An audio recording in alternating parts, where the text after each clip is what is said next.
А мы продолжаем серию наших интервью, посвященных практике адаптации переселенцев из разных регионов, из разных стран. Я думаю, что русскоязычных переселенцев по большей части на территорию Кыргызстана.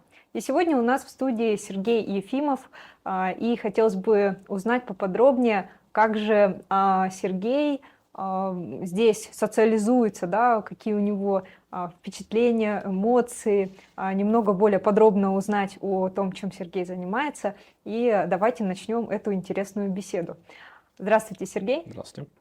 Расскажите немножко о себе, чем занимаетесь, где проживали, где, ну сейчас понятно, да, где проживаете, очень интересно.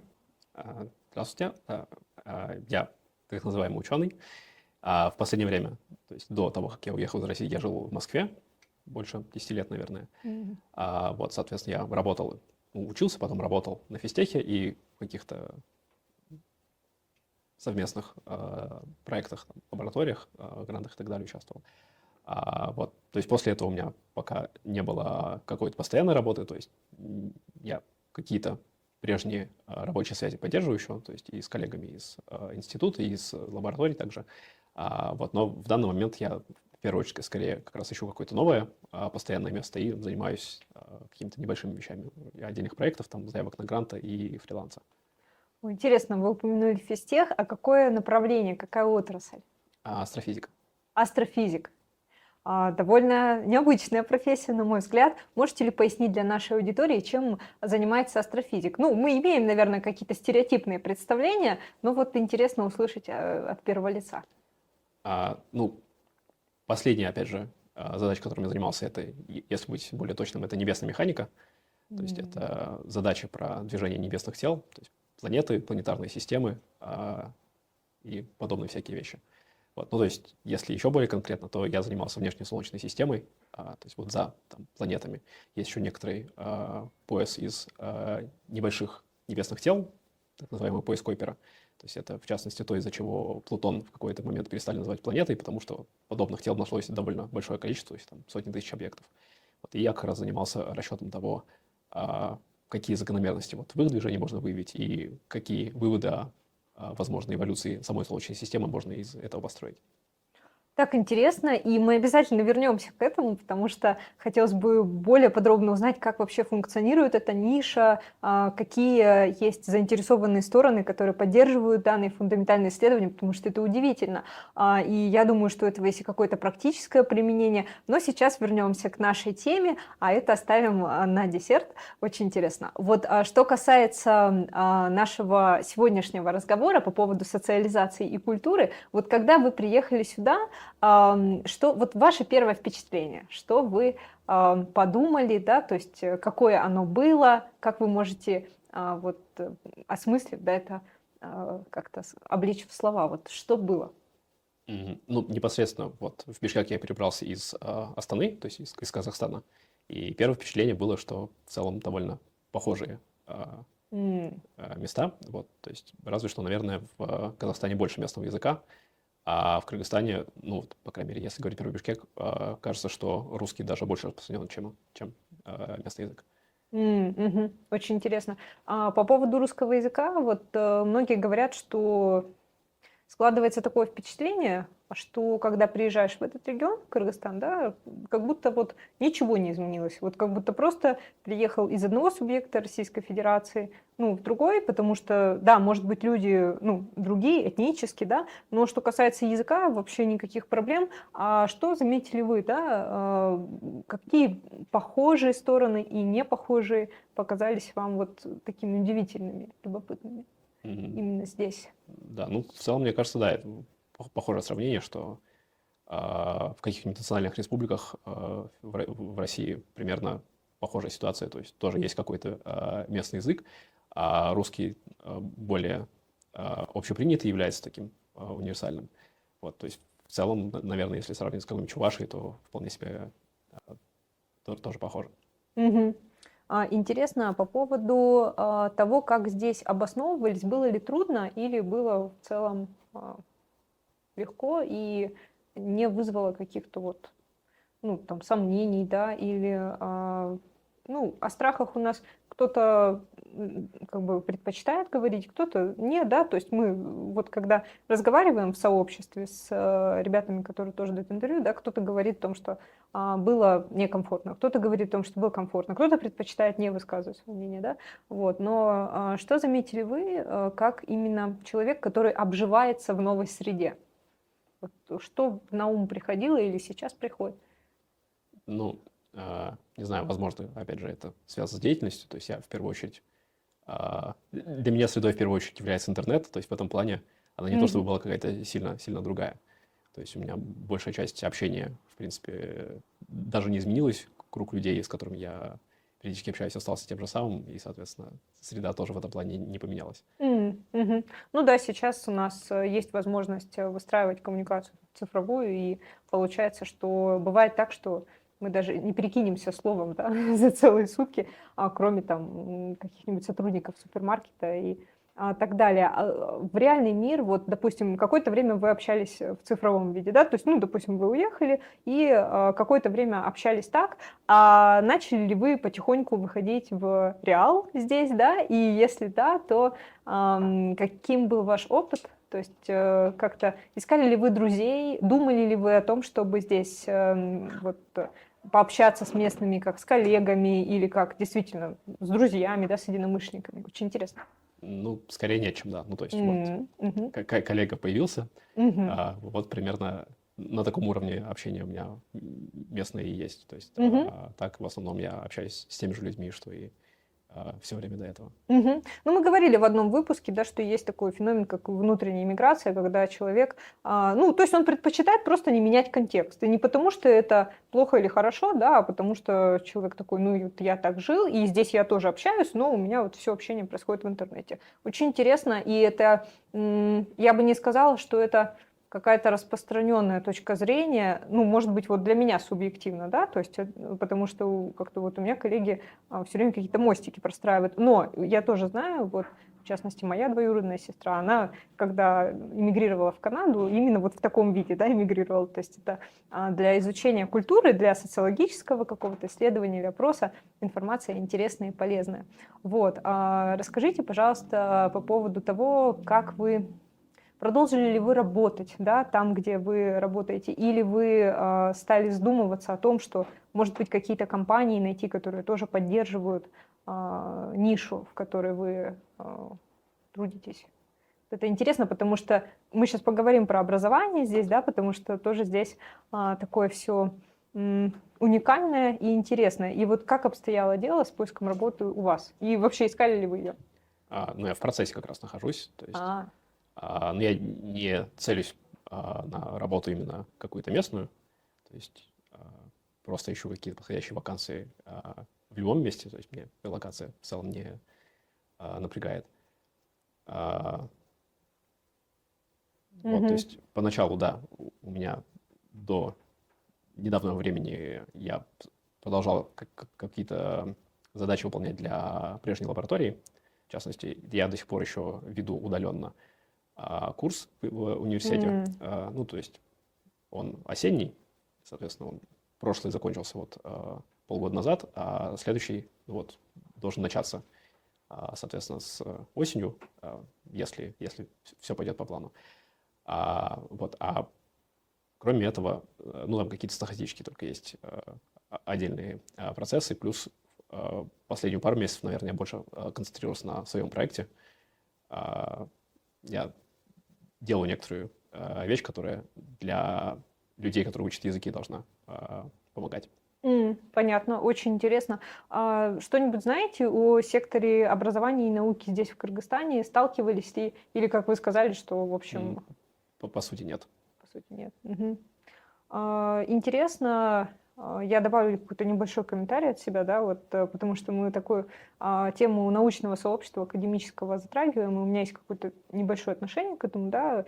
Мне кажется, что здесь, ну вот биотехнологический сектор, да, вот экономический сектор, вот все, что касается вот таких отраслей, политология, социология, вот точно знаю, что эксперты есть. Что касается астрофизики, интересно.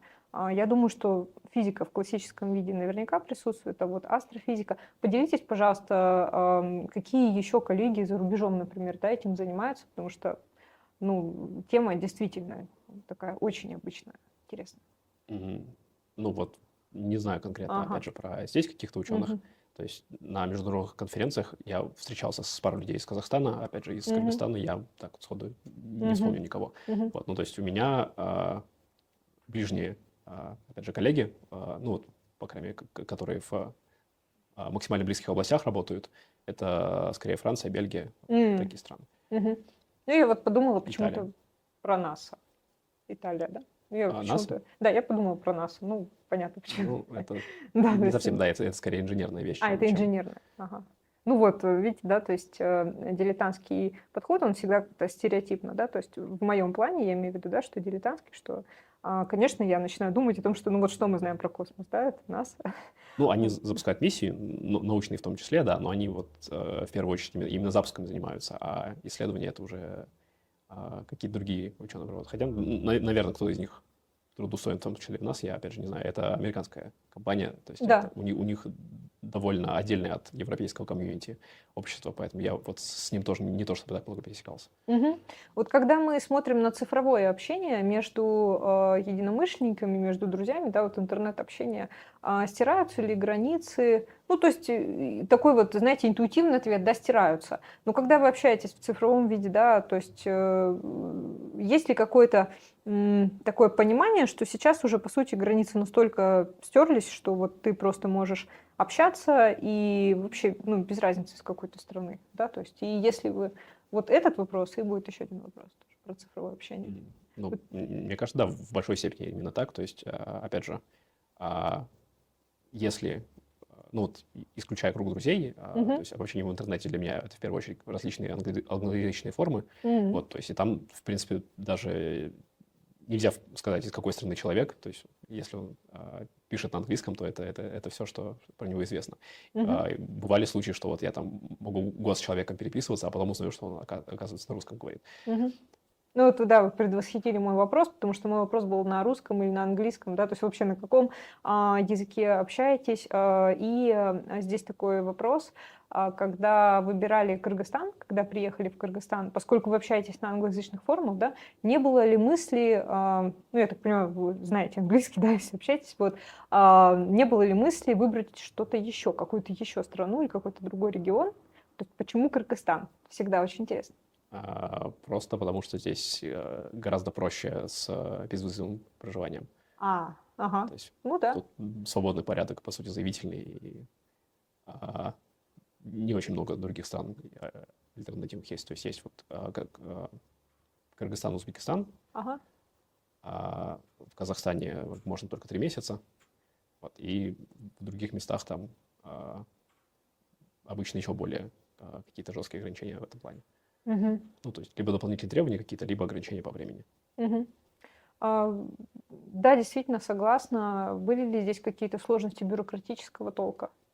Нет, наверное, не особенно было, да. Мгм. Да, потому что коллеги из Европы часто вот сталкиваются, да, что, ну, не только из Европы, Соединенные Штаты с визой всегда, конечно же, это известный факт, бывают тоже бюрократические моменты.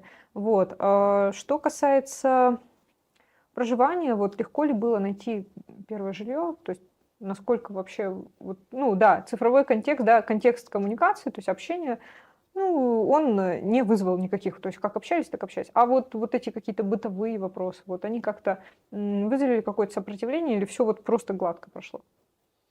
Ну, а, маленькие какие-то только разве что Мгм. проблемы время от времени возникают, но глобально не сказать, что были какие-то трудности. Ну, Мгм. то есть с поиском жилья, то есть проблема может стоять с поиском доступного Мгм. жилья, а в принципе каких-то вариантов здесь вроде бы достаточно. Мгм. Поняла вас.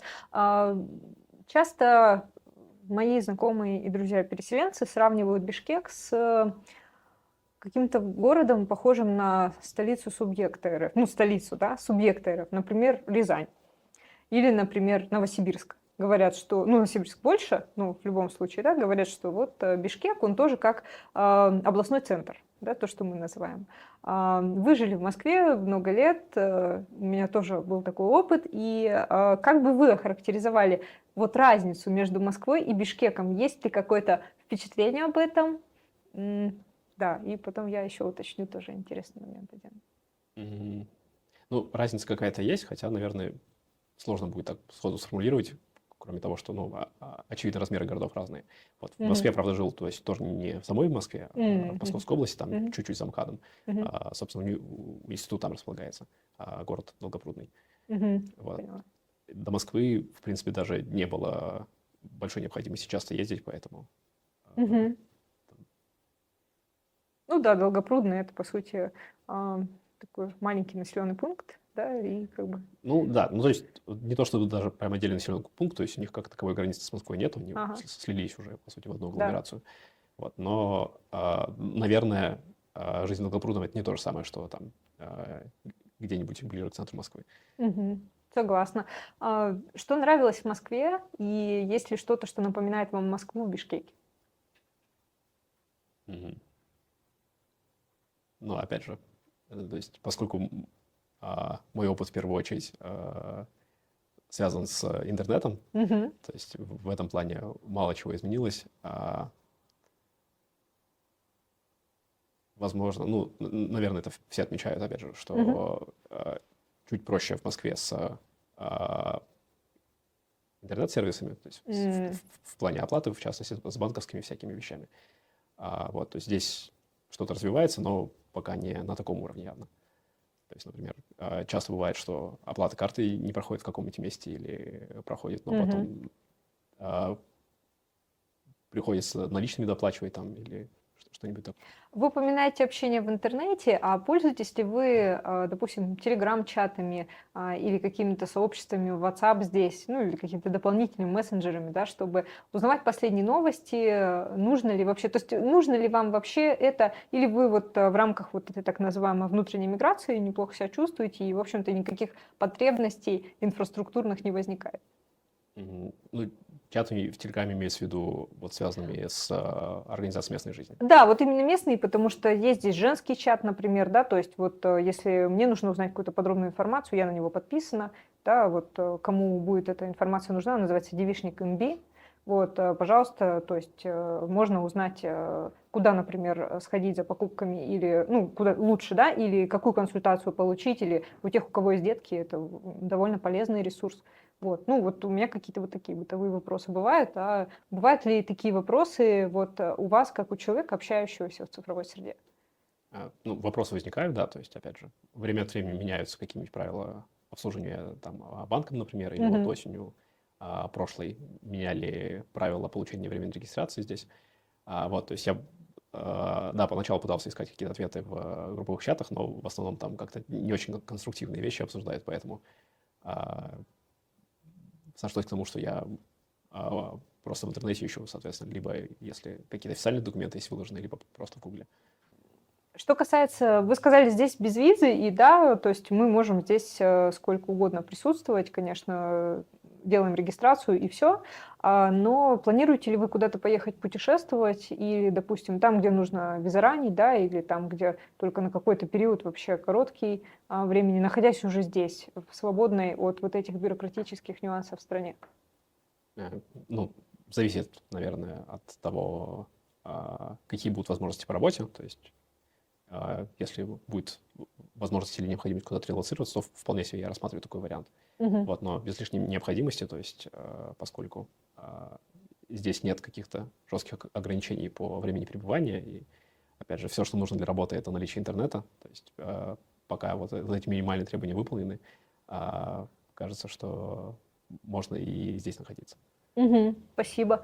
А как проводите досуг, находясь в цифровой среде, да? То есть, скорее всего, есть какие-то, может быть, ну, вот у меня очень много, да, ребят смотрят, знакомых, сериалы, то есть как проводите досуг, если общаетесь в интернете, и это вот основной круг общения составляет, да, интересно? М, Ну, сериал, наверное, в последнее время не так много смотрю. Мгм. Смотрю YouTube, А, а, понимаю. вот, и общаюсь на различных форумах. Мгм.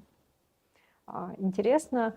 Что касается развития вот личного бренда, да, то есть вот, допустим, мы сейчас релоцировались, переехали, и понятно, что вы являетесь частью, ну, гранта, да, или организации, то есть вот у вас сейчас курс еще остался, да, вы говорите, то есть университетский вот такой уровень, да, вот, но рассматриваете ли вы создание личного бренда, например, YouTube-канала, да, какого-то популярного? Это очень такой сейчас уровень ненаучный, так скажем, да, я освещаю такой ненаучный уровень, но мне интересно задать этот вопрос, потому что я думала об этом. Вот может ли стать решением создание, например, собственного научно-популярного YouTube-канала для ученого, как способа релоцироваться и завести, например, друзей по всему миру, да, или коллег по всему миру, прокачать свой личный бренд? Что вы думаете на этот счет?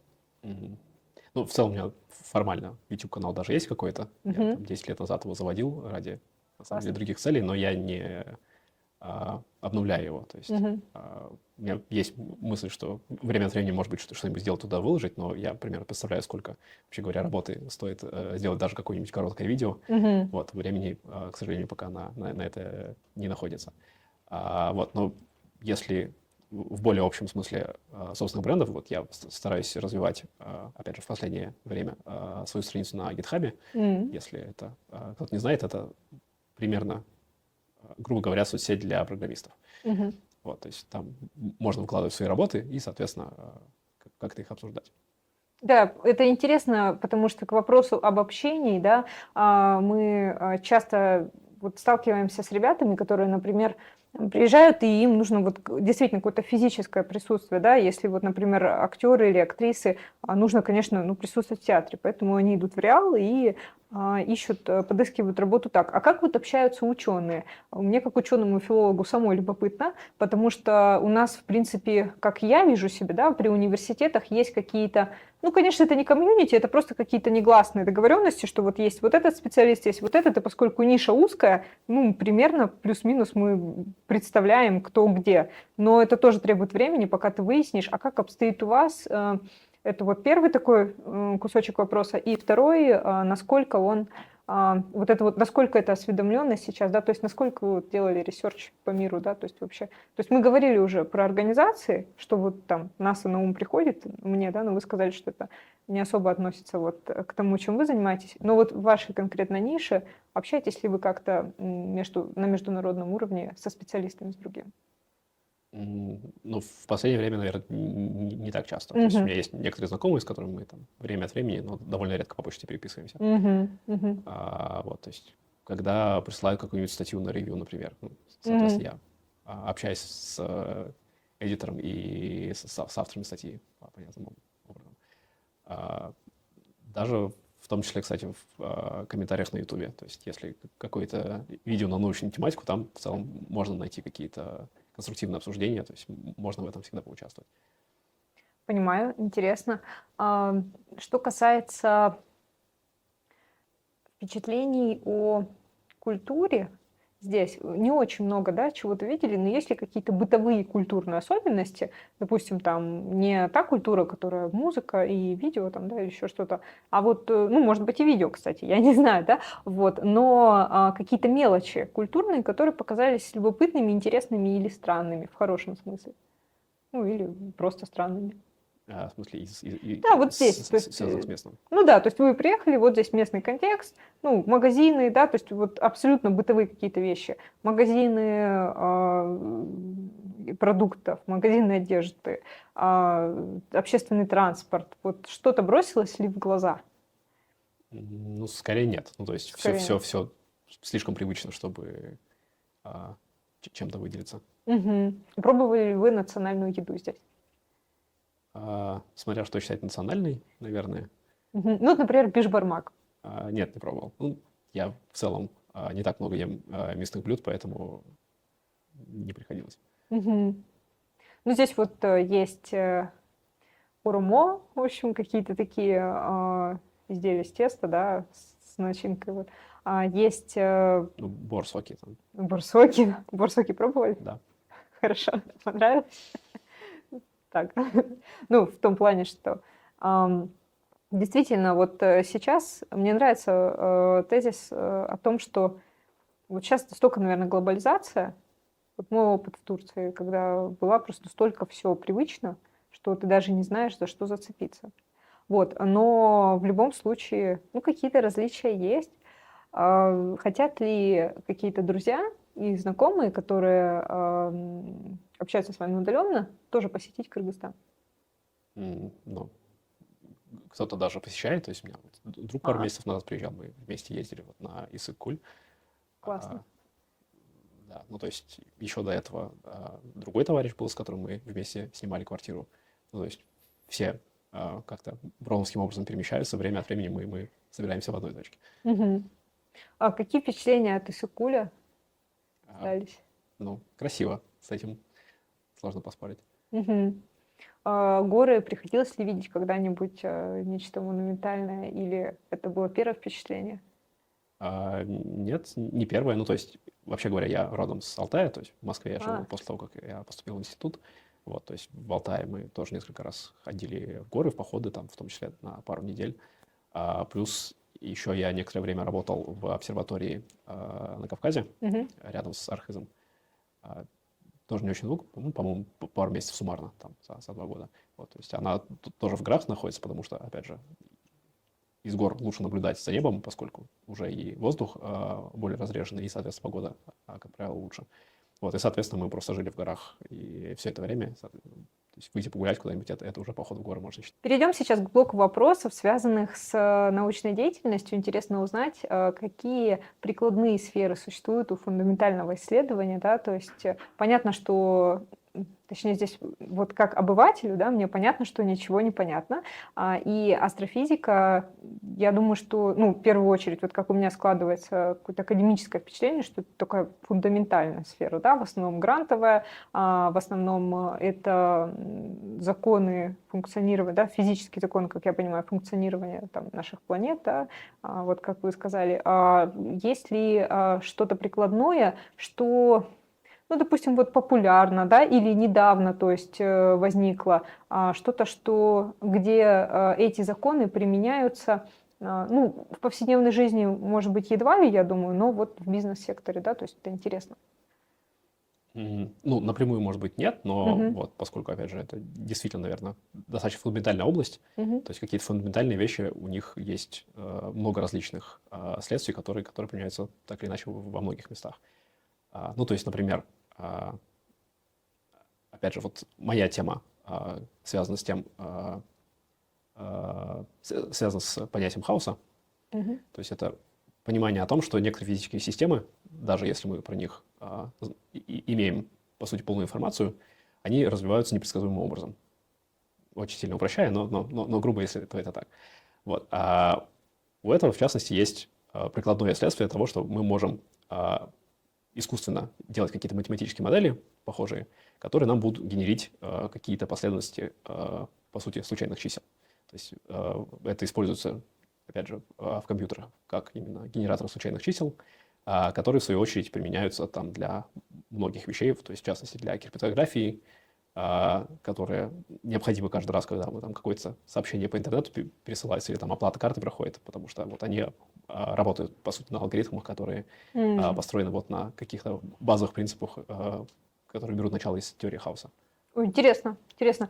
Хотели вы бы продолжать исследования или даже получать дальше образование по данному направлению?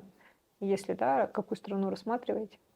Ну, я исхожу не из какой-то конкретной страны, скорее из возможностей, Мгм. которые есть. То есть, если я увижу что-то подходящее, то, соответственно, вот это и будет скорее началом Мгм. такой точки для входа. В целом, да, это интересно. Если будет возможность, конечно, то я бы не против продолжать какие-то исследования. То есть я вот пару недель назад подал какую-то заявку на грант. Мгм. Посмотрим, может быть, что-то с этим получится. У вас сейчас магистратура или аспирантура уже А, закончена? Ну, формально я закончил аспирантуру, я не защитил до Мгм. отъезда диссертацию, То есть я не знаю, будет ли возможность к этому вернуться. То есть, может быть, вместо этого поступить на какую-то PhD-позицию, если найдется. Мгм. Вот пока, опять же, у меня есть знакомый в Берлине, с которым сейчас мы обсуждаем вот эту тему, но пока не очень понятно, получится ли что-то из этого. Мгм. А, Вот интересно, как проходит ваш день как ученого, занимающегося фундаментальной наукой, вот, в частности астрофизикой, да? Что вы делаете, какие ресурсы используете, что обсуждаете с коллегами? а, Ну, то есть в этом плане я, наверное, довольно самодостаточный, то есть поскольку область теоретическая, а, и по большей части я как раз все расчеты делаю самостоятельно, то мне не так много приходится с кем-то коммуницировать. То есть либо я просто читаю что-то по материалам, чего там, возможно, появляются мысли, что можно посчитать, проверить там или как-то использовать в другой теме. Вот. Или вот, занимаюсь какими-то вычислениями, которые до этого были. То есть всегда есть какие-то... ну, то есть даже если долго заниматься какой-то темой, то есть понятно, что она глобально как-то более-менее проясняется, вот, но количество вопросов по мере увеличения понимания самой сферы, оно, как правило, только растет, потому что, ну, условно говоря, что вот если вот есть какое-то количество понятного знания, и вот вопрос, они где-то вот на границе находятся. То есть чем больше мы увеличиваем, тем больше вот площадь этой границы получается. Поэтому недостатка в каких-то вопросах и тему, о которых стоит подумать, их, в принципе, никогда не бывает. Да, понимаю. Действительно, вот у нас у гуманитариев то же самое, да, то есть как только ты начинаешь задаваться каким-то вопросом, сразу появляется еще больше вопросов, и, в общем, правда, согласна. Вот. А что касается работы в прикладной нише, да, возможно, у наших зрителей или у меня, например, в частности, да, в сознании существует много стереотипов, как я уже сказала, каких-то образов относительно космической индустрии, и вот что бы вы могли нам рассказать именно вот как объективную картину, да, вот объективную реальность, вот как ученого. Например, работа в прикладных областях. Вот работали ли вы когда-нибудь в отрасли, которая, ну, относилась к каким-то, допустим, не к расчетам, да, а может быть, к каким-то университетским испытаниям, да, или к чему-то вот такому? Испытанием Ну, вот даже у меня даже нет словаря, да, чтобы это выразить вот в том плане. Расскажите про прикладные исследования, которые вы делали. Мгм. Ну, то есть в целом, да, я работал в паре лабораторий, которые занимались именно конструированием каких-то уже конкретных вещей. То есть там у меня тоже, как правило, были чуть более абстрактные задачи, чем в среднем лаборатории. То есть я как раз занимался либо какими-то вопросами того, ну, какие, возможно, глобальные параметры выбрать для вот условно прибора, который мы делаем, как их оптимизировать, как они там друг с другом могут быть взаимосвязаны, то есть и из этого дальше построить, возможно, какие-то более конкретные модели, которые уже дальше будут стыковаться вот с тем, чем занимаются непосредственно инженеры. Вот. И в том числе обработка экспериментальных данных, то есть когда есть уже какой-то готовый прототип, то есть его различными способами испытывают. Вот моя задача в целом заключалась в том, чтобы посмотреть на то, как он себя ведет, сравнить это с тем, что мы в целом от него ожидаем, то есть подумать, сходится, нет. Если расходится, то по каким, может быть, причинам, может быть, уточнить исходную модель. Если сходится, то, соответственно, как можно дальше какие-то улучшения для этого придумать. Вот какие-то такие задачи, если вот на абстрактном уровне это говорю. Да, спасибо, очень интересно. И мы вернемся сейчас к нашим общим вопросам, будем потихоньку завершать. Действительно, очень такое необычное получилось интервью, когда это смесь и культурных практик, и при этом очень такая необычная, нетривиальная ниша, поэтому довольно оригинальный жанр, мне кажется, получится этого видео. Здесь у меня вопрос в следующем. О чем думаете в эмиграции? Вот вы в эмиграции, да, изменились ли как-то мысли или вот какой уклад был, как вы сказали, да, такой и остался, и, в общем, жизненные ориентиры как-то не поменялись, то есть повлияла ли как-то иммиграция на это? Глобально, наверное, нет. Ну, то есть в целом, наверное, и до вынужденной миграции было понимание, что в какой-то момент нужно будет уехать, потому что в России ну, довольно ограничены возможности Мгм. для работы, особенно вот в таких малофинансируемых областях, как фундаментальная наука. Мгм. Вот, то есть это, несмотря на то, что сам факт был неожиданностью, скорее он был неожиданностью в плане выбора времени и отсутствия подготовки к нему, чем самого факта а, отъезда.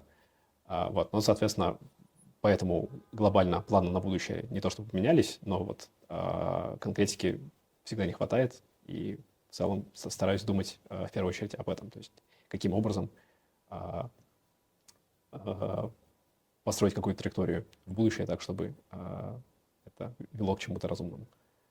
Поняла. Спасибо. Что бы хотели посоветовать или сказать вот в конце, да, ваши комментарии? Есть ли что-то, чем хотелось бы поделиться с миром сейчас в студии?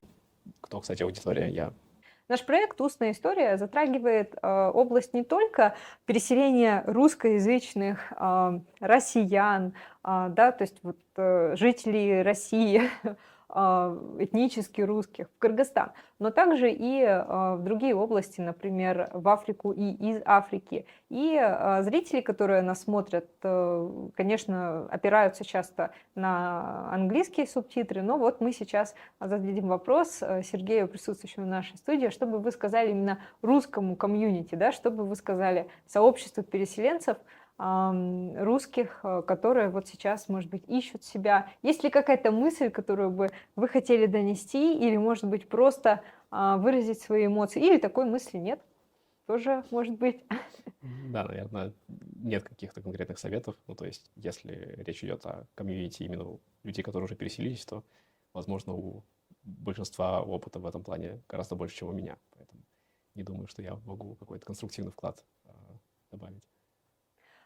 Спасибо большое вам за это интересное интервью и за подробную информацию о том, чем вы занимаетесь, и о том, как вы обустроили свой быт здесь, в Кыргызстане. И это был Сергей Ефимов. В студии с вами я, Алена Маслова, проект «Устная история». До новых встреч.